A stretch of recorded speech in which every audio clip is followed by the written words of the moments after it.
आप लोगों ने हाथी को देखा होगा। उसके पैर में एक चेन पड़ी रहती है और वो उस चेन को तोड़ने की कोशिश नहीं करता है। जानते हैं क्यों? क्योंकि जब वो बच्चा था तब भी यही चेन उसके पैर में पड़ी हुई थी। उसने कई बार तोड़ने की कोशिश की लेकिन नहीं तोड़ पाया, नाकाम रहा। और यही बात उसके दिमाग में नोट हो गई है। वो आज भी मानता है कि अगर वो आज भी ट्राई करेगा तो उस चेन को नहीं तोड़ पाएगा। दोस्तों, यही तो हमारे साथ भी होता है। कभी हमने कोई काम किया, किसी ने हमें कुछ बोल दिया कि तुम ऐसा नहीं कर सकते हो और हमने उसको सच मान लिया, तो हम कभी ट्राई ही नहीं करते हैं। ये बिलीफ सिस्टम है दोस्तों। आज हम बात करने जा रहे हैं बिलीफ सिस्टम के बारे में। इस वीडियो में हम आपको बताएंगे कि बिलीफ सिस्टम क्या होता है, कैसे ये आपकी लाइफ बनाता है और क्या आप इसको चेंज कर सकते हैं। तो ये सारी बातें होने वाली हैं इस वीडियो में। अगर आप अंत तक रहेंगे हमारे साथ इस वीडियो में तो आप ये सारी बातें जानेंगे। तो आइए शुरुआत करते हैं अपने वीडियो की। लेकिन शुरुआत करने से पहले अगर आपने हमारे चैनल को सब्सक्राइब नहीं किया है, नोटिफिकेशन बेल को ऑन नहीं किया है, तो प्लीज़ इसको ऑन कर लीजिए, जिससे कि आपको फ्यूचर में ऐसे पावरफुल वीडियो मिलते रहें। बिलीफ सिस्टम होता क्या है? बिलीफ सिस्टम वो प्रिंसिपल्स हैं, वो आइडियोलॉजी हैं, वो चीज़ें हैं जिनको हम सच मान के बैठे हैं और जो सच नहीं है, या जिनको हम झूठ मान के बैठे हैं लेकिन वो सच हैं। फॉर एग्जाम्पल, अगर किसी ने हमसे कह दिया कि तुम बिजनेस नहीं कर सकते हो, तुम्हारे ब्लड में बिजनेस नहीं है, और हमने बिजनेस किया, हम फ्लॉप हो गए और हमने इस बात को सच मान लिया, तो हमारा ये बिलीफ सिस्टम हो गया कि बिजनेस मैं नहीं कर सकता हूँ। और दूसरा ऐसा भी हो सकता है, कुछ बातें ऐसी भी हो सकती हैं कि जो सच हैं लेकिन हम उनको झूठ मान के बैठे हैं। फॉर एग्जाम्पल, कोई काम है, वो कहता है ये काम सबके बस की बात नहीं है, इसको तो बस कुछ लोग ही कर सकते हैं। और अगर हमने इसको सच मान लिया तो ये एक बिलीफ सिस्टम हो जाएगा। कोई भी काम कोई भी कर सकता है, थोड़ी सी मेहनत करके, थोड़ा सा हार्ड वर्क करके। 24 फरवरी 2010 सचिन ने ओडीआई की पहली डबल सेंचुरी मारी ग्वालियर में साउथ अफ्रीका के खिलाफ। लेकिन ओडीआई तो खेला जा रहा था 5 जनवरी 1971 से। पहला ओडीआई ऑस्ट्रेलिया और इंग्लैंड के बीच में 5 जनवरी 1971 को मेलबोर्न ऑस्ट्रेलिया में हुआ था। तब से लेकर 2010 तक मोटा मोटी 39 से 40 साल हो गए थे। और कितने बड़े बड़े प्लेयर आए, विवियन रिचर्ड्स आए, कपिल देव आए, इमरान खान आए और जाने कितने बड़े बड़े प्लेयर आए, लेकिन किसी ने भी डबल सेंचुरी नहीं मारी। लोग ये सोचते थे ओडीआई में डबल सेंचुरी पॉसिबल है ही नहीं, क्योंकि 50 ओवर होते हैं और ओवर के बाद स्ट्राइक चेंज होती है, तो आपको 150 बॉलें मिलेंगी, उसमें डबल सेंचुरी कैसे मार सकते हो, और खासकर जब T20 आया नहीं था। लेकिन जैसे ही सचिन ने डबल सेंचुरी मारी, उसके बाद डबल सेंचुरी की झड़ी लग गई। सहवाग ने अगले साल ही दिसंबर 2011 में डबल सेंचुरी मार दी वेस्ट इंडीज़ के खिलाफ। रोहित शर्मा ने तो एक नहीं, दो नहीं, तीन डबल सेंचुरी मारी हैं। मार्टिन गप्टिल ने, क्रिस गेल ने, कम से कम 10 लोग डबल सेंचुरी मार चुके हैं ओडीआई में। तो ये उन 40 सालों में डबल सेंचुरी क्यों नहीं लगी?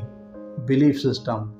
लोगों ने यह मान लिया था कि डबल सेंचुरी ओडीआई में नहीं लगती है, लेकिन जैसे ही सचिन ने इसको गलत साबित किया, लोगों ने मान लिया कि नहीं, कोई एक आदमी अगर कर सकता है ये, तो हम भी कर सकते हैं। और आज तक 10 लोग करके दिखा चुके हैं ये।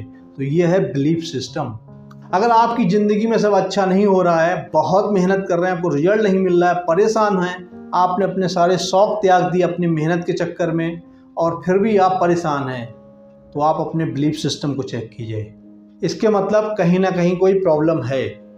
और हद तो तब हो जाती है कि जब आप मेहनत कर रहे हैं और आपको रिजल्ट नहीं मिल रहा है, इसके लिए आप दूसरे लोगों को जिम्मेदार मानते हैं। फॉर एग्जाम्पल, आप कहते हैं मेरा यार लक ही खराब है, मेरे तो स्टार्स ही ठीक नहीं है, राहु बैठा हुआ है, केतु बैठा हुआ है, मेरे घर में वास्तु का दोष है, मेरे ऑफिस में वास्तु का दोष है, भगवान मुझसे रूठा हुआ है, भगवान सबकी मदद करता है लेकिन मेरी ही मदद नहीं करता, पता नहीं इससे मेरी पर्सनल क्या दुश्मनी है।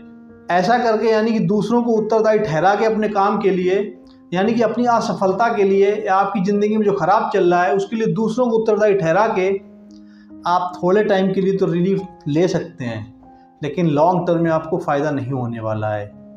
आपको अल्टीमेटली अपना बिलीफ सिस्टम चेक करना है। कमी आपके अंदर है, आपकी सोच में कमी है, उसको आपको एनालाइज करना है, उसको देखना है और उसको दूर करना है।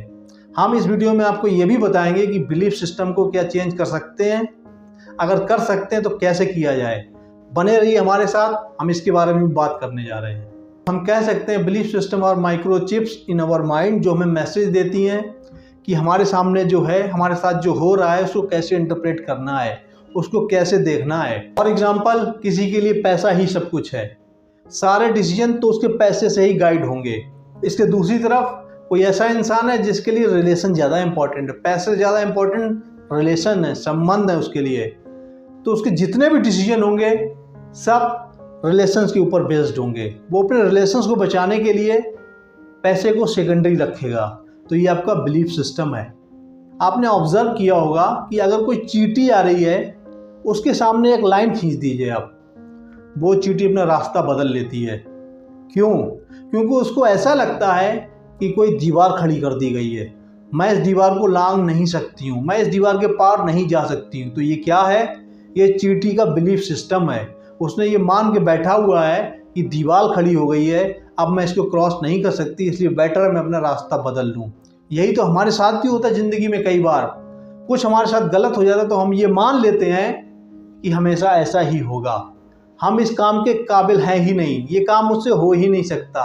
हमारा बिलीफ सिस्टम वैसा डेवलप हो जाता है, लेकिन ये बात सच नहीं है। आप सारे लोग परिचित होंगे 4 मिनट स्माइल। क्या है ये?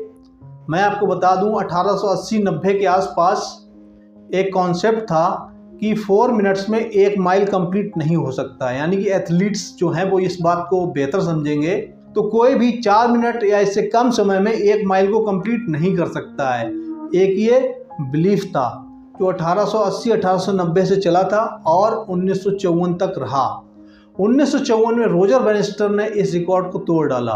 3 मिनट 59 सेकंड में उन्होंने 1 माइल को यानी कि 1.6 किलोमीटर को कंप्लीट कर डाला।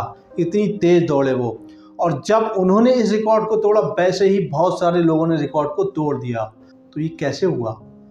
ये बिलीफ सिस्टम था। लोगों ने ये मान लिया था कि ये पॉसिबल है ही नहीं कि 4 मिनट में आप 1 माइल या इससे ज़्यादा दौड़ पाएं। जैसे ही एक आदमी ने कर दिखाया, रोजर बैनिस्टर जो ऑस्ट्रेलिया के थे, 25 साल में उन्होंने जैसे ही इसको कर दिखाया, लोगों ने कहा नहीं यार ये तो पॉसिबल है। जब एक इंसान कर सकता है तो मैं क्यों नहीं कर सकता? तो ये बिलीफ सिस्टम है। जब एक कोई इंसान करके दिखाता है, हमें लगता है हम भी वो कर सकते हैं। जो हमारी डिसबिलीफ थी वो ख़त्म हो जाती है और एक नई बिलीफ डेवलप हो जाती है। तो ये हमारा बिलीफ सिस्टम है।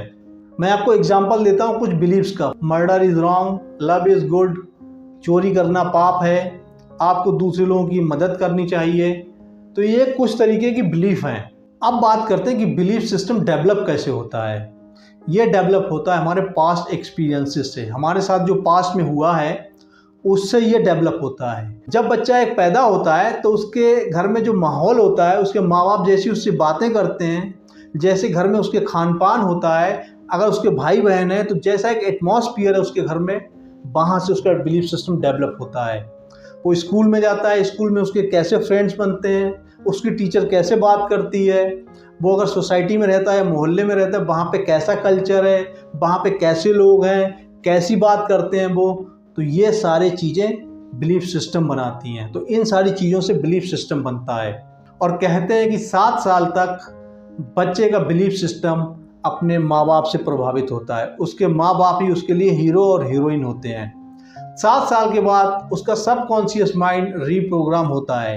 फिर उसके साथ जो ज़िंदगी में घटित होता है, जो उसके एक्सपीरियंसेस होते हैं, उसके बेस पे उसका बिलीफ सिस्टम डेवलप होता है। मैं आपको एक छोटी सी स्टोरी सुनाता हूँ बिलीफ सिस्टम के ऊपर।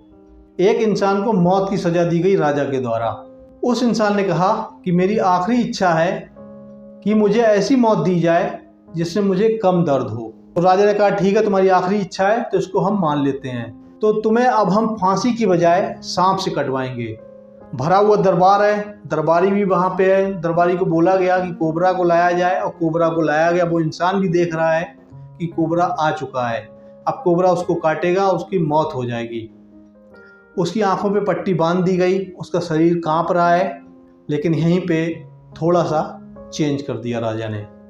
राजा ने दरबारी को धीरे से बोला कि इसको सांप से नहीं कटवाना है, एक सुई चुभो दी जाए इसके। और उसके सुई चुभो दी गई और उसकी मौत हो गई। कैसे हुआ ये?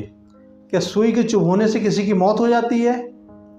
और इससे भी ज़्यादा हैरानी की बात यह थी कि उस इंसान का जब पोस्टमार्टम हुआ तो उसके ब्लड में पॉइजन मिला, और वो पॉइजन सांप का ही था, कोबरा का ही था। तो कैसे हुआ ये? Belief system.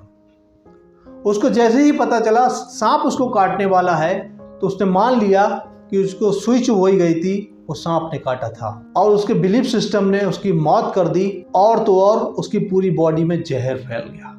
तो ये बिलीफ सिस्टम है और ये सच घटना है। तो इतना बड़ा रोल है हमारे बिलीफ सिस्टम का। आप क्या सोचते हैं, आपके माइंड में क्या चल रहा है, आपने किन चीज़ों को सच मान के बैठा है, किन गलत चीज़ों को आपने सच मान के बैठा है, या आपने किन सही बातों को गलत मान के बैठा है। ये बिलीफ सिस्टम है हमारा, यही हमारी लाइफ डिसाइड करता है। आज हमारी लाइफ में जो भी हो रहा है, अच्छा या बुरा, ये बिलीफ सिस्टम की वजह से हो रहा है। हमारा बिलीफ सिस्टम है ऐसा। अब क्वेश्चन ये है, क्या हम बिलीफ सिस्टम को चेंज कर सकते हैं? जी हाँ, बिल्कुल चेंज कर सकते हैं। तो कैसे चेंज किया जाए? तो चलिए दोस्तों, बात करते हैं कि बिलीफ सिस्टम को चेंज कैसे किया जाए। क्योंकि अगर आपकी ज़िंदगी में सब कुछ अच्छा नहीं हो रहा है, इसका ये मतलब है आपका बिलीफ सिस्टम ठीक नहीं है, इसको चेंज करने की ज़रूरत है। तो बिलीफ सिस्टम को चेंज करने का सबसे आसान तरीका है विजुअलाइजेशन। आपको जो चाहिए, आपका जो ड्रीम है, आप जो ज़िंदगी में चाहते हैं, उसको विजुअलाइज कीजिए। और उसका सबसे अच्छा टाइम है सुबह का टाइम।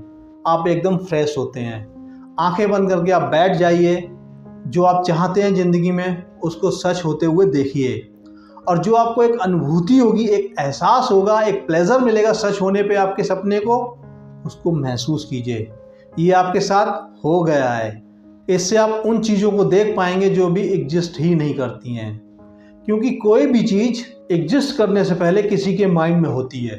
एक कोई बिल्डिंग बनती है, वो बिल्डिंग बनने से पहले आर्किटेक्ट के पेपर पे होती है। आर्किटेक्ट बिल्डिंग की एक एक चीज़ बारीकी से प्लान कर चुका होता है। ऐसे ही जब आप विजुलाइज करते हैं तो अपने दिमाग में आप उस चीज़ को सोचते हैं, और सबकॉन्शियस माइंड का ये काम है आपके सपने को सच करना। सबकॉन्शियस माइंड में बहुत पावर है। ये यूनिवर्स के किसी भी कोने में जा सकता है, हजारों साल पीछे जा सकता है, हजारों साल फ्यूचर में जा सकता है, और आपके सपने को सच करने के लिए जो चीज़ें ज़रूरत है, जो उसको चाहिए, वो सब वो लेके आएगा और आपके सपने को सच करके रहेगा। कहते हैं कि हमारे माइंड में सिर्फ 10% कॉन्शियस माइंड है, 90% सबकॉन्शियस माइंड है। सबकॉन्शियस माइंड के पास बहुत ताकत है, वो आपकी बात नहीं सुनेगा, वो अपने बॉस कॉन्शियस माइंड की बात सुनता है। कॉन्शियस माइंड अगर एक बार उससे ये कह दे कि ये सच है या इसको सच करना है, तो सबकॉन्शियस माइंड उसमें लग जाता है।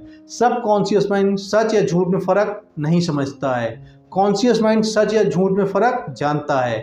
अब लगातार एक ही बात रिपीट करते जाएंगे, उसको सोचते जाएंगे, तो बात कॉन्शियस माइंड सच मान लेगा और ट्रांसफ़र कर देगा सबकॉन्शियस माइंड को एग्जीक्यूट करने के लिए। तो विजुअलाइजेशन में इतनी पावर है। अगर आप अपना बिलीफ सिस्टम चेंज करना चाहते हैं तो आप सबसे पहले विजुअलाइज कीजिए चीज़ों को जो आपको ज़िंदगी में चाहिए। दूसरा तरीका है अफर्मेशन। अफर्मेशन बहुत अच्छा तरीका है पॉजिटिव चीज़ों को अपने माइंड में प्लांट करने का। आपके माइंड में जो नेगेटिव चीज़ें हैं, जो लिमिटेड बिलीफ्स हैं, उनको ये निकाल के फेंकता है। आप अपने आप से कहते रहिए कि ये सच है, आपको ये मिल जाएगा। अफर्मेटिव रहिए, आप अपने आप से अफर्मेटिव बातें कीजिए। जब आप अफर्मेशन करते हैं तो आपका माइंड पुरानी बिलीफ को उखाड़ फेंकता है और नई बिलीफ डेवलप होती हैं। पुरानी बिलीफ जो शायद ये थी, जो आपको रोक रही थी, जो ये कहती थी कि आप ऐसा नहीं कर सकते, लाइफ में आपको ये नहीं मिल सकता है, जो अभी आपकी इनकम है, जो भी आपकी सैलरी है, इसको देखते हुए आप इतनी बड़ी चीज़ नहीं हासिल कर सकते। फॉर एग्जांपल आपको मर्सिडीज चाहिए या ऑडी चाहिए या कोई दूसरी कार चाहिए या आपको बहुत बड़ा बंगला चाहिए या फार्म हाउस चाहिए, तो आपकी जो एग्जिस्टिंग सर्कमस्टांसेस हैं उनको देखते हुए आपका माइंड आपसे कहता था ये पॉसिबल नहीं है। लेकिन आप अफर्मेशन से इसको चेंज कर सकते हैं, आप नई बिलीफ जनरेट कर सकते हैं। तो अफर्मेशन बहुत अच्छा तरीका है नई बिलीफ डेवलप करने का, अपने सबकॉन्शियस माइंड को रीप्रोग्राम करने का। एक और तरीका है सबकॉन्शियस माइंड को रीप्रोग्राम करने का, मेडिटेशन। मेडिटेशन के थ्रू हमारा माइंड स्टिल हो जाता है, खाली हो जाता है। इसके अंदर जो गंदगी भरी हुई है, जो खराब बातें भरी पड़ी हुई हैं, जो कूड़ा भरा पड़ा है, वो निकल जाता है और हमारा माइंड तैयार हो जाता है नई चीज़ों को ग्रैस्प करने के लिए। हमारी माइंड की जो भूमि है, जो ज़मीन है, वो फर्टाइल हो जाती है। अब हम इस पे नई फसल उगा सकते हैं। तो मेडिटेशन से आपका माइंड रिलैक्स हो जाता है। अब आप जो नई नई चीज़ें ग्रहण करना चाहते हैं, नए विचार अपने दिमाग में लाना चाहते हैं, वो बहुत आसान हो जाता है। और इसका सबसे बड़ा उदाहरण है नवजोत सिंह सिद्धू। हम सब जानते हैं नवजोत सिंह सिद्धू को अच्छी कमेंट्री करने के लिए और अच्छे अच्छे शेर व शायरी करने के लिए। कपिल शर्मा में वो बहुत अच्छे शेर व शायरी करते थे, कितना बोलते थे। पहले ऐसा नहीं था। जब नवजोत सिंह सिद्धू इंडिया की क्रिकेट टीम में आए थे तब बहुत दब्बू थे, साय थे, अपने आप को एक्सपोज नहीं करते थे, ज़्यादा बोलते नहीं थे, बात नहीं करते थे, उन्हें अपने ऊपर कॉन्फिडेंस नहीं था। हम सब जानते हैं कि पार्किंग को लेकर नवजोत सिंह सिद्धू का विवाद हुआ था, झगड़ा हुआ था अमृतसर में एक आदमी से, और नवजोत सिंह सिद्धू ने उसको मार दिया था, उसकी मौत हो गई थी। नवजोत सिंह सिद्धू को जेल में जाना पड़ा। तो कुछ दिन जो नवजोत सिंह सिद्धू पहले जेल में रहे थे, उस दौरान उन्होंने मेडिटेशन किया। वहाँ पे मेडिटेशन ने उनको बदल दिया। तो इतनी ताकत है मेडिटेशन में। एक और तरीका है अपने सबकॉन्शियस माइंड को रीप्रोग्राम करने का, पॉजिटिव सेल्फ टॉक। आप अपने आप से पॉजिटिव सेल्फ टॉक कीजिए। कभी भी निगेटिव मत सोचिए अपने बारे में। कितनी ही विषम परिस्थितियां हो, कितनी ही मुश्किल हो लाइफ में, कभी भी नेगेटिव थॉट अपने माइंड में मत लाइए। हमेशा पॉजिटिव बोलिए। आपको लग रहा है कि ये काम मुश्किल है, मैं नहीं कर पाऊंगा, उसके बावजूद भी नेगेटिव थॉट्स मत लाइए, पॉजिटिव थॉट्स लाइए। आप ये कहिए अपने आप से, हाँ मैं इसको कर सकता हूँ, मैं कैपेबल हूँ, मैं इसको करके दिखाऊंगा। पॉजिटिव रहने का बहुत इंपॉर्टेंस है। जब आप पॉजिटिव रहते हैं तो एक पॉजिटिव एनवायरनमेंट आपके आसपास डेवलप होता है। सबकॉन्शियस माइंड आपकी ज़िंदगी में सारा कुछ पॉजिटिव करता है, सारा कुछ अच्छा करता है। एक और तरीका है अपने सबकॉन्शियस माइंड की रीप्रोग्रामिंग करने का, और वो है ग्रेटिट्यूड। हम सब कंप्लेंट करते हैं भगवान से कि मेरी ज़िंदगी में ये क्यों हो गया, मुझे भगवान ने कुछ नहीं दिया। लेकिन ऐसा नहीं करना है आपको ग्रेटिट्यूड रखना चाहिए भगवान के लिए, खासकर इस लाइफ के लिए। ज़िंदगी ये जान है तो जहान है। आज हम जिंदा हैं तो अगले पल सब कुछ बदल सकता है। अगले पल हो सकता है हमें वो मिल जाए जिसके बारे में कभी हमने सोचा भी नहीं है। तो हमेशा ग्रेटिट्यूड रखिए। फॉर एग्जांपल, अगर आपके साथ एक्सीडेंट हो गया तो आप ये मत सोचिए कि आपको दिक्कत हुई, आपको परेशानी हुई, आप हॉस्पिटलाइज हुए, आप मरते मरते बचे, आपका पैसा खर्च हो गया, आपको ऑफिस से छुट्टी लेनी पड़ी। ये मत सोचिए। ये सोचिए कि ऊपर वाले ने आपकी ज़िंदगी बख्श दी। अगर वो आपकी ज़िंदगी ले लेता तो क्या कर लेते आप, क्या कर लेते आपके परिवार वाले? कुछ नहीं कर पाते। उसने आपको जिंदा छोड़ दिया। तो आप ग्रेटिट्यूड रखिए, भगवान को धन्यवाद दीजिए। आज जो आपको पैसा खर्च हुआ, जो परेशानी हुई है, वो समय के साथ साथ सब खत्म हो जाएगी। तो ग्रेटिट्यूड रखना बहुत इंपॉर्टेंट है लाइफ में। जब आप ग्रेटिट्यूड रखते हैं भगवान के लिए तो आपकी ज़िंदगी में पॉजिटिव होने लगता है सब। भगवान ये देखता है कि इस इंसान का एटीट्यूड ही पॉजिटिव है, इसकी ज़िंदगी में नेगेटिव चीज़ें होने के बावजूद भी सिर्फ पॉजिटिव पे फोकस किए हुए है। तो सबकॉन्शियस माइंड आपकी लाइफ में सब कुछ पॉजिटिव करता है। तो दोस्तों, ये कुछ तरीके थे अपने सबकॉन्शियस माइंड को रीप्रोग्राम करने का और अपने बिलीफ सिस्टम को तोड़ने का या बदलने का। तो मुझे लगता है ये वीडियो आपने बहुत पसंद किया होगा, बहुत इंजॉय किया होगा आपने इसको। और अगर ऐसा है तो आप अपने फ्रेंड सर्कल में इसको सर्कुलेट कीजिए, शेयर कीजिए लोगों के साथ। आपका जो व्हाट्सएप ग्रुप है वहाँ पे डालिए, उनकी भी हेल्प कीजिए। कुछ लोग जो अपने बुरे समय से गुजर रहे हैं उनको ये वीडियो भेजिए, जिससे वो अपने बिलीफ सिस्टम को बदल पाएँ। अगर आप बताना चाहते हैं मुझे कि आपका बिलीफ सिस्टम क्या है, आपके साथ क्या हुआ है पास्ट में, फ्यूचर में आपकी क्या प्लानिंग है, तो आप कमेंट करके मुझे बता सकते हैं। और अगर आप नए हैं या आपने हमारे चैनल को सब्सक्राइब नहीं किया है तो प्लीज़ हमारे चैनल को सब्सक्राइब कर लीजिए। तो अपने आप को मोटिवेट रखिए, अपने बिलीफ सिस्टम के ऊपर भरोसा रखिए, और अगर बदलने की ज़रूरत है तो उसको बदलिए। तो अपना बहुत बहुत ख्याल रखिए। मिलते हैं नए वीडियो में, तब तक के लिए नमस्कार।